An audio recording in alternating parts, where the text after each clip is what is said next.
به نام خدا. جلسه پنجم آموزش اکسل مقدماتی.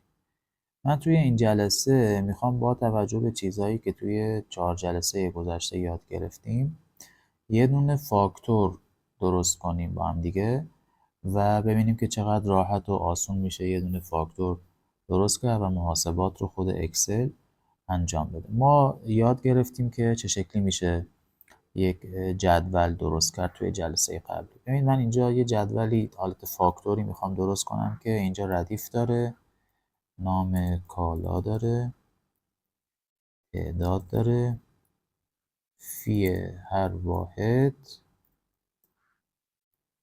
جمع. خب من الان میام فونت این قسمت رو عوض میکنم، مثلا بذارم تیتر، وسط چین کنم، اینجا ردیف وارد کنم، 1 2 3. خب نام کالا رو اینا رو هم انتخاب کنم و آل بوردر کنم که حالت دورشون قشنگتر بشه. نام کالا اینجا من میزنم به عنوان مثال تلویزیون. یه دونه هم یخچال فروختیم، یه دونه هم اتو فروختیم. تعداد هر کدوم یکی. فی میزنم به عنوان مثال.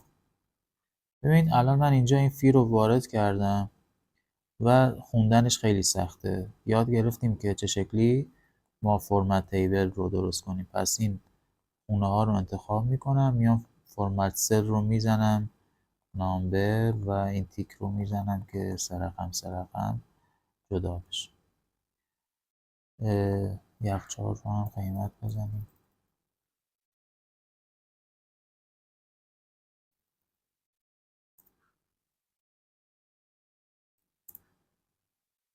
خب ببین من الان میخوام به اینا فرمول بدم. میخوام بگم هرچی تعداده ضرب در فی واحد کن و جوابش رو اینجا بنویس برام.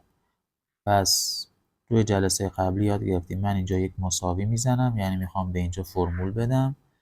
خونه ای رو که میخوام ضرب کنه رو انتخاب میکنم، میگم این خونه فی واحد ضرب در علامت ضرب رو میذارم، این خونه تعداد بشه و بعد کلید اینتر رو فشار میدم. میبینید الان اگر 2 تا تلویزیون فروخته باشم و این رو 2 بکنم، اینجا اتوماتیک خودش مبلغش رو بیشتر کرد. اگر 3 باشه بیشتر میشه. خب توی اکسل شما موقعی که توی یک خونه ای حالا فرمول دادی یا اصلا هر چیزی هست، میشه ببینید موقعی که اون خونه انتخابه، اینجا میبینید این قسمت رو یک گزینه مربع سبز رنگی رو آورده که وقتی من موسم رو میبرم روش، موس به حالت به علاوه مشکی در میاد.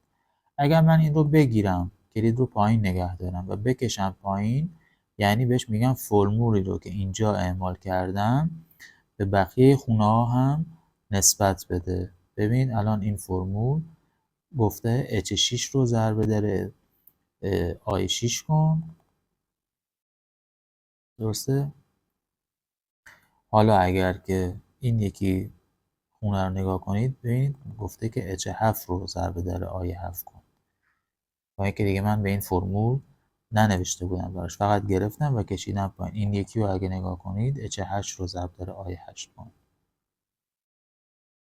پس با این کار میشه فرمول رو تعمیم داد.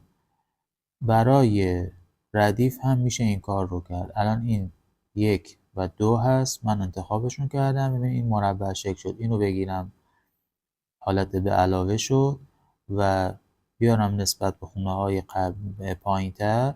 ببینید همین شکلی از همون الگو پیروی میکنه، خودش اتوماتیک داره ردیف میزنه اینجا. خب میشه، حالا من این رو برگردونم، میشه اینجا جمع رو هم نوشت. بگم جمع فاکتورم میخوام ببینم چقدر، مساویس با فرمول سام یادتونه که جلسه قبلی با هم دیگه یادش گرفتیم. سام این سه تا خونه رو برای من بزن.